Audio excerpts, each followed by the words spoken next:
Alternative left যখন আমরা শুনছিলাম, কেন আমরা বলছি ফর 30 ইয়ার্স আমরা বলছি লেফট অল্টারনেটিভ, বাম বিকল্প। তখন পরিকল্পিতভাবে বলা হলো বাম বিকল্প নয়, বিকল্প বাম। তার যদি এটুকুন জ্ঞান না থাকে যে বিকল্প বাম আর বাম বিকল্পের মধ্যে তফাৎটা কি, বলা হলো বাম বিকল্প নয়, বিকল্প বাম, ব্র্যাকেটে সিপিএম কে বাদ দিয়ে। বাম বিকল্প মানে, এবং তার মাথায় ঢুকে গেছে ও সিপিএম কে বাদ দেয় না, সিপিএম কে বাদ দেয় না। 35 বছর ধরে আন্দোলন চলছে, সংগ্রাম চলছে এই বাংলার বুকে, মিডিয়ার লক্ষ্য বা মিডিয়া অলক্ষ্য, যে বাংলার জন্য, দেশের জন্য দক্ষিণপন্থা যখন উত্থান হচ্ছে, তখন আমরা কি বাম বিকল্প তৈরি করব না একটা বিকল্প বাম খুঁজব? আজকে দাঁড়িয়ে সারা দুনিয়া জুড়ে যে প্র্যাকটিস হচ্ছে, সমাজতন্ত্র, সমাজবাদ প্রতিষ্ঠা করার সংগ্রামে যারা আছেন, তাদের ভাবনা চিন্তা কি এই ব্যাপারেও বিন্দুমাত্র জ্ঞান বা বিন্দুমাত্র শিক্ষা নেই। তার জন্য অনেক নিয়োগ করা হয়েছে, অনেককে নিয়োগ করা হয়েছে। এখন একজন সদ্য প্রয়াত হয়েছে, এই দক্ষিণ চব্বিশ পরগনার নেতা ছিল। সমীর পুততুণ্ড সম্পর্কে বলেছে ও কি মূল্যায়ন করবে, ওর মূল্যায়নের সেই জায়গাটা, সেই ক্ষমতাটাই তো নেই। বিকল্প বাম আর বাম বিকল্প, এই তফাৎটা যেই রাজনীতি করার মানুষ এবং একটি দলের, যেই দল একসময় খুব বড় শক্তিই ছিল দেশের বুকে, আজকে ক্রমশ অনেক অপ্রাসঙ্গিক হয়ে গেছে, সেই দলের রাজ্যের নেতা হিসেবে যা মন্তব্য করেছে, এবং তার যদি এটুকুন জ্ঞান না থাকে যে বিকল্প বাম আর বাম বিকল্পের মধ্যে তফাৎটা কি, এই ধারণাটা যদি না থাকে, তাহলে যে কেউ, ইতিমধ্যে অনেকে লেখা শুরু করেছে, লিখেছে, আমি অনেকগুলো লেখা পড়েছি, যে তার না আছে ইতিহাস সম্বন্ধে কোনো ধারণা, না আছে কমিউনিস্ট আন্দোলন সম্পর্কে পরিষ্কার ধারণা। আজকে দাঁড়িয়ে সারা দুনিয়া জুড়ে যে প্র্যাকটিস হচ্ছে, সমাজতন্ত্র, সমাজবাদ প্রতিষ্ঠা করার সংগ্রামে যারা আছেন, তাদের ভাবনা চিন্তা কি এই ব্যাপারেও বিন্দুমাত্র জ্ঞান বা বিন্দুমাত্র শিক্ষা নেই। অর্থাৎ দুনিয়ার দিকে চোখ মেলে তাকাবার মতো অতীতের ইতিহাস যেরম জানার অভিজ্ঞতা নেই, আবার দুনিয়ার বুকে দাঁড়িয়ে দুনিয়ায় কি চলছে সেদিকে চোখ মেলে সেখান থেকে জ্ঞান আহরণ করা, সেখান থেকে বোঝা, জানা বোঝা যে কোন পথে কাজ হচ্ছে, এইটা সে জানে না। বাম বিকল্প মানে, এবং তার মাথায় ঢুকে গেছে ও সিপিএমকে বাদ দেয় না, সিপিএমকে বাদ দেয় না। বিকল্প বাম মানে কোনো ধরনের বামপন্থী দলকেই বাদ দেওয়ার জন্যে কথা বলা হয়নি। তাহলে একদিন শোভনলাল দত্তগুপ্ত ক্লাস করুক না, তিনি তো পিডিএসের নেতা নন, কিন্তু কেউ অস্বীকার করতে পারবে না যে তিনি একজন বিশিষ্ট মার্ক্সবাদী চিন্তাবিদ। তার কাছ থেকে বুঝে নিক, শেখার তো কোনো ইয়ে নেই, এবং তিনি নিশ্চয়ই ওকে খুব সুন্দর করে বুঝিয়ে দিতে পারবেন যে এই বোধটা নিয়ে ও নিজের চলার পথটাকে একটু সঠিকভাবে করতে পারবে। খালি গ্রুপবাজি, খালি এই করে যা ওদের ছেলেমেয়েরা বলছে, আরও খবর বেরোবে, আমরা তো বলছি না এইগুলো, যা শুনছি এ তো একটা ভয়ঙ্কর জায়গা। সে করুক, সে ওদের দলের ব্যাপার, ওরা বুঝবে। কিন্তু কথাটা হচ্ছে বিকল্প বাম, বিকল্প মানে বাম মানে কি, আর মানে বাম বিকল্প, এই দুটোর মধ্যে তফাৎটাই তো করতে শেখেনি। বাম বিকল্প মানে যা চলে এসেছে, সমস্ত রকম গোঁড়ামি, সমস্ত রকম দুর্বলতা নিয়ে যে শক্তি, নিয়ে যে চর্চা, সেই চর্চা। আর বিকল্প বাম মানে কারুকে বাদ দেওয়ার জন্যে নয়, বরং ওই যে চক্করে বাদ দেওয়ার জায়গা আছে, এই জায়গায় এই দৃষ্টিভঙ্গি বাদ দেওয়া নেই। কারণ এই বাম হচ্ছে সমস্ত ধরনের গোঁড়ামির বিরুদ্ধে, গোঁড়ামি পরিত্যাগ করে সঠিক পথে চলার বাম শক্তি। বিকল্প বাম মানে হচ্ছে যে গণতন্ত্রের আরও প্রসার করবে। বিকল্প বাম মানে আমার দেশের মধ্যে যে মানুষেরা যে কথা বলে গেছেন সমস্ত অর্থে দেশের শেকড়ের কথা তুলে এনে যারা দেশকে সঠিক পথে চালাবার কথা বলেছেন সেই তাদের চর্চা করা। রামমোহন রায় চর্চা করা, সতীদাহ প্রথা বন্ধ করেছিলেন। বিদ্যাসাগরের চর্চা করা, শুধু নারী শিক্ষা না, শিক্ষার প্রসার করেছিলেন। কত যুগ আগে গোঁড়ামি ত্যাগ করে এরা এই কাজগুলো করেছেন। রবীন্দ্রনাথকে দূরে ঠেলে রাখা না, রবীন্দ্রনাথের জাতীয়তাবাদী যে ভাবনা, যেটার সঙ্গে ফ্যাসিস্ট বিজেপির আকাশ পাতাল তফাৎ, তার চর্চা করা, রবীন্দ্রনাথ পড়া, মাইকেল মধুসূদন পড়া, যিনি বিদেশের ভাষা রপ্ত করে কবি হতে গিয়ে তারপরে বুঝেছেন মাতৃভাষাই হচ্ছে আসল জায়গা। এই জায়গাগুলোর থেকে শিক্ষা নিক, সুভাষ মুখার্জির থেকে শিক্ষা নিক, শঙ্খ ঘোষের লেখার থেকে শক্তি সংগ্রহ করুক। এইগুলো হচ্ছে বিকল্প বাম ধারা। অর্থাৎ আমার দেশের মধ্যে যারা দেশকে বড় করার জন্য চর্চা করেছেন সেই চর্চা দেশের মনীষীদের, দেশের চিন্তাবিদরা, তাদের আলোচনার মধ্যে নিয়ে আসা। খালি এক পেশে বাইরের দিকে তাকিয়ে থাকা নয়। বিকল্প বাম মানে সশস্ত্র পথে বিপ্লবের কথা নয়। বিকল্প বাম মানে আজকের দিনে দাঁড়িয়ে গণতান্ত্রিকভাবে পথে আরও গণতন্ত্রকে, দেশের বুকে গণতন্ত্রকে, দলের মধ্যে গণতন্ত্রকে, সর্বক্ষেত্রে গণতন্ত্রকে আরও প্রসার করার চর্চা, উদ্যোগ, এটা হচ্ছে বিকল্প বাম। বিকল্প বাম মানে আমার তো অবাক লাগে যে আজকে দাঁড়িয়ে বিকল্প বাম, আজকে দুনিয়ার বুকে যে চর্চা হচ্ছে, জার্মানি যখন মাঝখানে প্রাচীর উঠে গেল তখন সেই দেশে যারা সমাজবাদে বিশ্বাস করেন, চর্চা করেন, সোভিয়েত পতনের পরে জার্মানি যখন মাঝখানে প্রাচীর ভেঙে দিলেন জার্মানির মানুষেরা, তখন সেই জার্মানিতে পিডিএস বলে একটি দল তৈরি হয়েছিল। আমি জানি না এইসব লোকেরা সেইগুলো জানে কি না, এই ব্যক্তিরা সেগুলো জানে কি না আমি জানি না। এবং তাদের সঙ্গে আমাদের যে তারা কাগজপত্র দিয়েছিলেন, শোভনদা আমাদের অনেকগুলো তাদের চর্চার কাগজপত্র, তাদের লক্ষ্যের কাগজপত্র দিয়েছিলেন। তাহলে এইগুলো জানা যে আজকে খোদ আমেরিকার বুকে যিনি মেয়র হচ্ছেন কোন পথে চলছেন, এই গোঁড়ামি আঁকতে তারা চলছেন না, তারা সোশ্যাল ডেমোক্রেট, আমি বললে ওদের কাছে ছিচি করা, সোশ্যাল ডেমোক্রেট যেন ঘৃণিত বস্তু, কারণ তার চর্চাই তো ভুল পথে চলেছে। সোশ্যাল ডেমোক্রেসির চর্চার মধ্য দিয়ে উঠে এসেছেন সেই ব্যক্তি এবং খুবই জনপ্রিয়। এই চর্চা কি করে? চর্চা করলে যে কোনো একটা করতে হবে। গুচুং গুচুং করে একজনের পেছনে লাগা একরকম, তাতে অনেক সময় যায়। আর সেই সময় ব্যয় করা যায় দুনিয়ার দিকে চোখ মেলে পৃথিবীর বুকে কোথায় কী ঘটছে সেই বিষয়গুলোকে এনে নিজের মস্তিষ্কের সঙ্গে তার চর্চা করে নিজেদের ভুলগুলো সরানো। আগে যদি নিজের ভুলই না সরানো যায় অন্যদের সরাবে কী করে? তাহলে সেই ভুলগুলো সরানো এবং তার মধ্য দিয়ে নিজেকে বিকশিত করা, নিজের দলকে বিকশিত করা। ফলে বিকল্প বামটা বুঝতে পারছে না, বোঝাটা কঠিন। এসব লোকেরা বিকল্প বামটা বোঝাটা খুব কঠিন। কিন্তু বিকল্প বামই আজকে দুনিয়ার বুকে যারা করছেন, সোশ্যাল ডেমোক্রেসির চর্চা যারা করছেন, তারাই আজকে দুনিয়ার বুকে উঠে আসছেন, মানুষের আস্থা অর্জন করছেন। আর বাম বিকল্প করে কোথায় নিয়ে গেছে, নিয়ে যাক, আমার কোনো আপত্তি নেই। কিন্তু বিকল্প বামটা বলার প্রয়োজন এই কারণেই, এবং বিকল্প বামের এটা আমার সুবিধা হয়েছে, এইসব ভুলভাল কথা বলার পরে আমাদের কথা বলতে পারছি, আপনারা আমাদের কথা ধরতে চাইছেন, মানুষের মধ্যে যাবে নিশ্চয়ই কথা।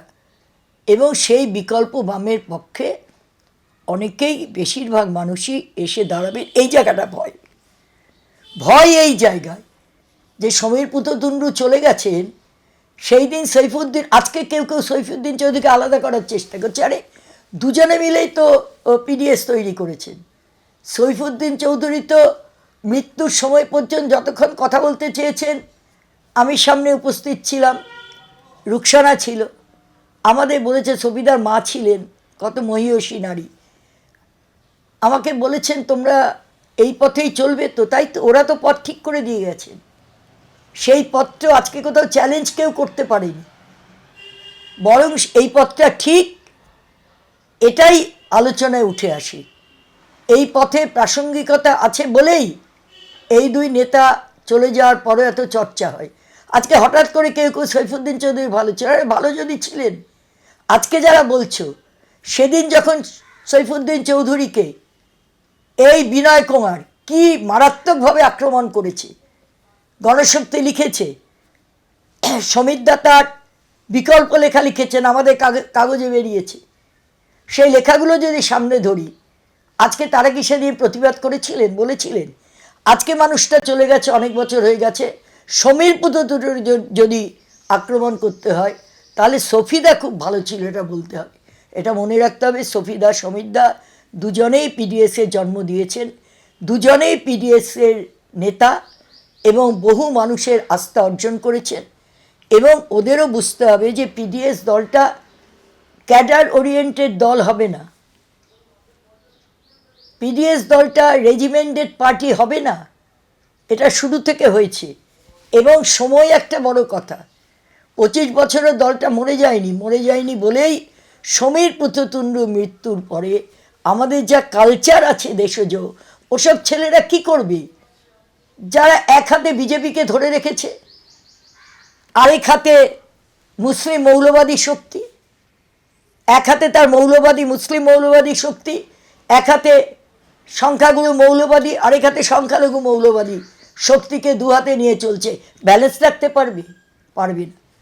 আর এই দুই শক্তি মিলিতভাবেই দেশটাকে সর্বনাশ করবে, যার বাইরে দেশের অগন্তি অনেক বেশি সংখ্যক হিন্দু মানুষ, অনেক বেশি সংখ্যক মুসলমান মানুষ এবং অন্য সমস্ত জাতপাত ধর্ম নির্বিশেষে মানুষ দুহাত দিয়ে ভারতবর্ষের ধর্ম নিরপেক্ষতাকে রক্ষা করবেন, ভারতবর্ষের গণতন্ত্রকে রক্ষা করবেন। আর উল্টে পড়বে এরা, যারা এক হাতে সংখ্যা গুরু মৌলবাদকে নিয়ে চলছে, নিজের দলের লোকদের তো পাঠিয়ে দিয়েছে বিজেপিতে। আজকে কেন ছুটে গেছিল? আমরা কবার বলেছি এ কথা, আমরা বলেছি করুক, যা করবে মানুষ দেখবেন আরও ছোট হবে। ওদের দলের লোকেরা তো প্রশ্ন তুলছে যে কেন ওখানে অত বড় হোটেলে গিয়ে একা বসতে হলো, কেন, কি কারণ? ওদের লোকেরাই প্রশ্ন তুলছে। ওই দলের কর্মীদের মধ্যে এটা ফুটছে। আমার অবাক লাগে এক এক সময় ভাবতে যে পৃথিবীর সবচেয়ে বড় যে সাম্রাজ্যবাদী শক্তি তখন ছিল ব্রিটেন, তার সঙ্গে মৈত্রী করতেও রাশিয়ার আটকায়নি, এবং সেটা প্রয়োজন ছিল সেদিন। হিটলারকে আটকাবার জন্যে ওই ঐক্য তারা করেছিলেন। আর আমার দেশে, পৃথিবীর বিভিন্ন দেশে ব্রিটিশের মানে তবে ইয়েতে যারা ছিল, তারা ব্রিটিশের বিরুদ্ধে লড়াইটা জারি রাখতে পারলো, ভারতবর্ষের কমিউনিস্ট পার্টি পারল না। তারা ছিটকে চলে গেল, কারণ রাশিয়া আর ব্রিটেন মানে মিত্রশক্তি। ফলে আমার দেশে ব্রিটিশের বিরুদ্ধে যে লড়াইটা পেকে উঠেছে, দেশের মানুষ একটা যে লড়াই, একমাত্র আরএসএস বাদ দিলে, সেই জায়গায় কমিউনিস্টরাও সেদিন এই লড়াই থেকে নিজেদের সরিয়ে নিয়েছিলেন, যার মারাত্মক ফল হয়েছে মানুষের বিশ্বাসহীনতা তাদের প্রতি বেড়েছে। তারপরে একের পর ভুল। কি করে বুঝবে? যারা ভুলের মধ্যেই ডুবে আছে, ভুলের গাড্ডাতে ডুবে আছে, তারা বিকল্প বাম বুঝতে পারবে না। আর এই বিকল্প বামের নাম করে বুঝতে পারছে কিন্তু একটা, যে বিকল্প বাম গোঁড়া বামেদের ধসিয়ে দেবে। বিকল্প বামের স্লোগান, গোড়া বামতন্ত্রকে ধসিয়ে দেবে, এবং সেই কারণে আতঙ্কিত হয়েছে। এবং আতঙ্কিত হয়ে আমাদের দেশে যা সংস্কৃতি সেটা ভুলে গেছে। আমাদের দেশে যদি কোনো শবদেহ যায়, যে কোনো ধর্মের মানুষ হোক, রাস্তায় দাঁড়িয়ে যারা দাঁড়িয়ে থাকেন পথচারী, তাদের সঙ্গে তাদের কোনো সম্পর্ক নেই, তাও দুটো হাত জোর করে নমস্কার জানান, শেষ যাত্রার মানুষটাকে নমস্কার জানান, কেউ সেলাম জানান। তাহলে এই যে যে যার নিজের ধর্মের মতো আচরণ করেন, আর অন্যরা নমস্কার করে তাকে সম্মান জানান। আর একজন মানুষ চলে গেছে ওই পার্টি গড়ার জন্যে, যার একটা বিপুল অবদান আছে, সেই মানুষটা চলে যাওয়ার পরে এরম কথা বললে মানুষই বিচার করবে, আমি কিছু বলতে যাব না। সে তার সংস্কৃতি, সে তার কালচার, তার পরিবারকেও সে ছোট করছে। কারণ বহু মানুষ আমাকে বলেছে, পরিবার থেকে তো আমরা শিখে এসেছে ও, ফলে বলেছে ওর শিক্ষা দীক্ষা ওর গায়ের জ্বালা থেকে বলেছে। ফলে সমীর পুততুণ্ডুকে ওর কথা দিয়ে ডিফেন্ড করা আমার কোনো দরকার নেই। সমীর পুততুণ্ডু তার থেকে অনেক বড় মাপের মানুষ, সৈফুদ্দিন অনেক বড় মাপের মানুষ। আমি তো ভাগ্য মানি না, তাই সৌভাগ্য বলবো না, কিন্তু আমরা এরম দুই নেতার নেতৃত্বে সরাসরি কাজ করার সুযোগ পেয়েছি পিডিএসের কর্মীরা। আমরা নিশ্চয়ই অন্য যে কোনো দলের কর্মীদের থেকে অনেক বেশি লাভবান, অনেক বেশি আমরা শিখতে পেরেছি, বুঝতে পেরেছি। সেই জায়গায় দাঁড়িয়ে বিকল্প বামধারা আগামী দিনের ভবিষ্যৎ, আতঙ্কিত যারা, তারা বুঝতে পারছে যে সাম্প্রদায়িক শক্তির সঙ্গে, মৌলবাদী শক্তির সঙ্গে আপোষ করতে গিয়ে নিজে ডুববে, নিজের দলকে ডোবাবে, এবং নিজে একটা সাম্প্রদায়িক শক্তির প্রতীক হিসেবে জনমানুষে চিহ্নিত হবে। জবাব তো আমরা চেয়েছি, আজ অবধি জবাব দিতে পারিনি। নন্দীগ্রামে কেন? ওই পার্টি তো যাকে নন্দীগ্রামে দাঁড় করিয়েছিল, সে তো ওদের পার্টি হিসেবে খুবই যোগ্য মেয়ে। তাহলে সেখানে দাঁড়িয়ে সেই ভোটটা কেন তাকে দেয়া হলো না? সেই ভোটটা কেন বিজেপির প্রার্থীকে দেয়া হলো? কেন দেয়া হলো? এর জবাব তো দিতে হবে। এর জবাব না দিয়ে আমাদের বারে বারে বলা হবে আমরা কোথাও ঐক্য করিনি, আমরা কোথাও যে কোনো শক্তির সঙ্গে গিয়ে ওই সাততারা হোটেলে গিয়ে বসতে হয় না, তাদের পয়সায় খানা খেতে হয় না। ফলে এইসব নিয়ে আরও বামপন্থী মানুষ তারা বুঝতে পারছেন, বুঝবেন। আমরা যেটা বলি যে সত্যি সত্যি যদি আপনারা সুন্দর পৃথিবী গড়তে চান, সত্যি সত্যি যদি বিকল্প একটা ক্ষেত্র তৈরি করতে চান, পিডিএস যেই কাজে আছে, নির্বাচনে সাফল্য হয়তো নেই, নিশ্চয়ই নেই, হয়তো না, নির্বাচনী সাফল্য নেই, তাই নিয়ে আমরা খুব আতঙ্কিত না। কারণ আমাদের কাজ অনেক বড়। আমরা একটা ক্ষেত্র তৈরি করছি। আমাদের দুই নেতা একটা নতুন দর্শন তৈরি করে দিয়ে গেছেন। আজকের দিনে মার্ক্সবাদ, আজকের দিনে সেটাকে কিভাবে প্রয়োগ করতে হবে, তার সময়োপযোগী করে তুলতে হবে, সেই কাজ তারা করে গেছেন। সেই কাজে আমাদেরও কর্মীরা নিয়োজিত আছেন। কোনো জায়গায় কোনো লোভের মধ্যে তারা যাচ্ছেন না, একটা এমএলএমপি হওয়ার জন্য দৌড়চ্ছেন না। ফলে সেখানে দাঁড়িয়ে আমি আহ্বান জানাবো, সত্যি সত্যি যারা থাকতে পাচ্ছেন না, যারা বিকল্প ভালো একটা কিছু চান, তারা আসুন। তাদের জন্যই তো এই পার্টি তৈরি হয়েছে। এই সব মানুষেরা যারা একটা গণতান্ত্রিক ক্ষেত্র, একটা অসাম্প্রদায়িক ক্ষেত্র, একটা ধর্মনিরপেক্ষ ক্ষেত্র, একটা ঠিকই গণতান্ত্রিকভাবে সমাজবাদে উত্তরণের একটা পথ যারা খুঁজছেন, তাদের সবার জায়গা পিডিএস। আপনারা আসুন, এবং যেন নেতাদের ভুলভালের জন্যে এদিক ওদিকে ছিটকে যাবেন না, এবং কোনো পরিস্থিতিতেই কোনো মৌলবাদী শক্তির সঙ্গে আপনারা যুক্ত হবেন না। আজকে মৌলবাদী শক্তির সঙ্গে সরাসরি ঐক্য করেছে গত নির্বাচন থেকে এই আইএসএফ। কারা? মিমের প্রতীক নিয়ে যারা লড়াই করে। মিমের নেতা কোথায় গিয়ে বসে? মোদি আর ওই অংশের নেতারা একসঙ্গে আমরা ছবি দেখছি। তাহলে বুঝতে কোনো বাকি নেই, কি আড়াল দেবেন? আজকে এত মানুষ জানার সুযোগ, মিডিয়া চেপে গেলে কোনো অসুবিধে নেই, সোশ্যাল মিডিয়া আছে, তাতে ছেলেমেয়েরা খুবই অ্যাক্টিভ, মানুষ খুবই অ্যাক্টিভ, ফলে সেই জায়গায় দাঁড়িয়ে এটা মানুষ দেখছেন, শুনছেন, অভিজ্ঞতা নিচ্ছেন। মুখে যতই বলুক এবার নির্বাচনে আমরা আসব, মানুষ এদের আরও আরও শূন্য করে দেবে। কারণ বিজেপিকে, জ্যোতিবাবুকে প্রধানমন্ত্রী না করে বিজেপিকে দেশের বুকে আসবার যে রাস্তা করে দেওয়ার ক্ষেত্রে ভূমিকা নিয়েছিলেন, আমাদের রাজ্যের ক্ষেত্রে বিজেপিকে কায়েম হয়ে বসতে দেওয়ার ক্ষেত্রে এই রাজ্যের মানুষ, বলা হয় দেশের মধ্যে সবচেয়ে উন্নত চেতনার মানুষ বাংলায়, তারা এই পরিচয় দিয়েছেন, তারা এই পরিচয় দেবেন। বিজেপিকে আটকাবার জন্যে তারা যোগ্য ভূমিকা নেবেন, এই বিশ্বাস আমার আছে। এবং আমরাও নির্বাচনের সময় ধরে এই প্রচার, এই আন্দোলন আমরা চালিয়ে যাব এবং অবশ্যই আগামী দিনে এই ক্ষেত্র তৈরি করার কাজে আমরা আছি। এটাকেই নির্বাচনের সময় দাঁড়িয়ে আরও প্রসারিত করার উদ্যোগী আমরা নেব।